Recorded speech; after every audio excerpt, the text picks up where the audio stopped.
আরামবাগ বাসস্ট্যান্ডে ঘন্টার পর ঘন্টা দাঁড়িয়েও মিলছে না বাস। চরম ভোগান্তির শিকার হতে হচ্ছে নিত্যযাত্রীদের। আগামীকাল 21শে জুলাই ধর্মতলায় তৃণমূল কংগ্রেসের শহীদ দিবস, যার জন্য বিভিন্ন যাত্রীবাহী বাস তুলে নেওয়া হয়েছে, যার ফলে বাসস্ট্যান্ডে ঘন্টার পর ঘন্টা দাঁড়িয়ে থাকলেও মিলছে না বাস। চরম হয়রানির শিকার হতে হচ্ছে তাদের। সঠিক সময়ে নিজেদের গন্তব্যেও পৌঁছতে পারছেন না তারা। বেশি টাকা ভাড়া দিয়েও টোটো বা অটোতেই করে তাদের গন্তব্যস্থলে পৌঁছতে হচ্ছে। যদিও বাস মালিক অ্যাসোসিয়েশনের পক্ষ থেকে বলা হয়েছে যে 1 ঘন্টা অন্তর অন্তর প্রতিটা রুটেই বাস আছে, যাত্রীদের কোনো অসুবিধা হবে না। পরীক্ষার্থীদের জন্যও নাকি বাসের বন্দোবস্ত করা হয়েছে। যদি কোনো যাত্রীদের অসুবিধা হয় তাহলে তাদের সাথে যোগাযোগ করলে তারা এর ব্যবস্থা করে দেবে। এ বিষয়ে কে কী বললেন তা বিস্তারিত শুনুন। 24 আওয়ার্স আরামবাগের রিপোর্ট।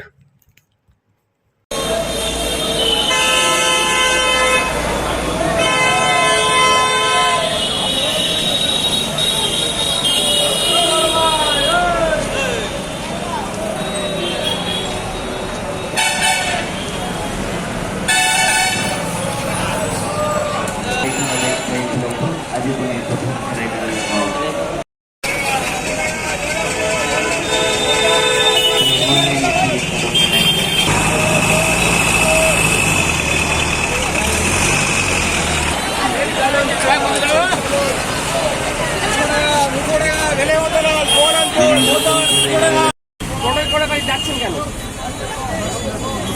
পাচ্ছেন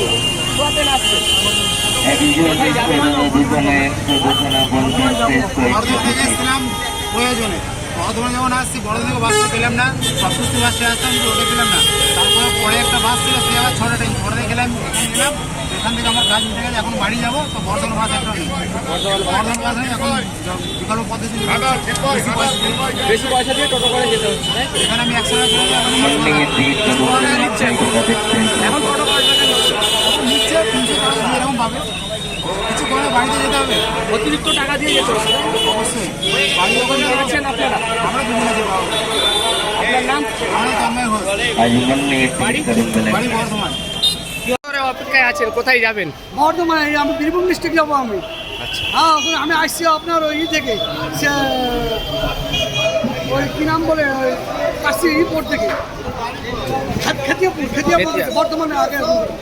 হ্যাঁ, বাস এলাম তো রিজার্ভে ভাড়া করে আসতে হবে, ডাবল ভাড়া। হ্যাঁ, আবার এখানকে এলাম, এখানে গাড়ি পাওয়া যাচ্ছে না, এখানে বর্ধমান যেতে 200 টাকা করে ভাড়া বেশি বলছে।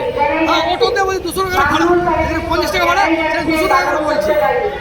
অতিরিক্ত ভাড়া, বিরাট গাড়ি এত সব দিয়ে ফটাই দিয়ে মিটিং আছে, সব দিয়ে আমরা করবো কি? আমাদের জন্য আমাদের এখন আপনি কি চাইছেন?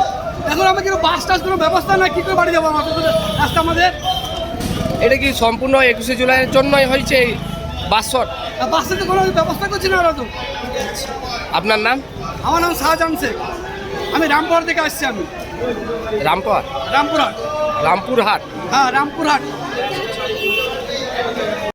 বাস অনেক শর্ট। বলতে শুনুন, আজকে হচ্ছে ফাইনাল ইয়ারের 6th ইয়ারের পরীক্ষা।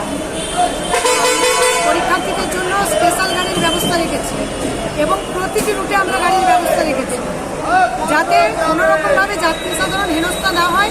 আমরা তার জন্য সচেষ্ট বাস মালিকরা, এবং আরামবাগ পৌরসভার যথেষ্ট সহযোগিতা আমরা পাচ্ছি। আরামবাগে কিন্তু আমরা সমস্ত গাড়ি সমস্ত রুটে, মানে যেটা আমাদের এখান থেকে 5 মিনিট ছাড়া গাড়ি, সেটা 5 মিনিট অন্তর আমরা দিতে পারি না, কারণ যেহেতু এসেছে জুলাই, তার জন্য আমরা দিচ্ছি না। কিন্তু আমরা চেষ্টা করছি 15-20 বছরের মধ্যে রুটে একটা করে গাড়ি রাখার, এবং পরীক্ষার্থীদের জন্য স্পেশাল গাড়ির ব্যবস্থা করেছি।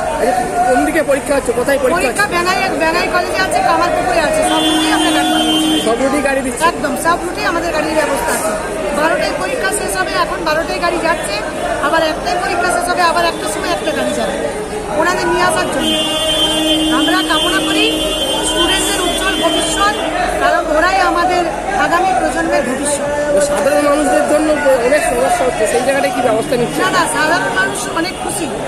আপনি কথা বলে বুঝতে পারবেন, আগের থেকে সাধারণ মানুষ অনেক খুশি, এবং বিশেষ করে আরামবাগে আমার অটো টোটো চালক ভাইরা যথেষ্ট সহযোগিতা করছেন, স্বচ্ছ ভাড়া নিয়ে গন্তব্যে পৌঁছে দিচ্ছেন, এবং আমার গাড়ির চালকরা অল স্টপ, আজকে আমাদের নির্দেশ আছে প্রতিটি গাড়িকে অল স্টপ দেওয়ার জন্য, যাতে কোনোরকমভাবে যাত্রী সাধারণ বা স্টুডেন্টরা হেনস্থার শিকার না হয়। আর আমরা বাস মালিকরা প্রত্যেকে স্টুডেন্টদের এবং পরীক্ষার্থীদের জন্য শুভকামনা জানিয়ে আজকে শেষ করছি।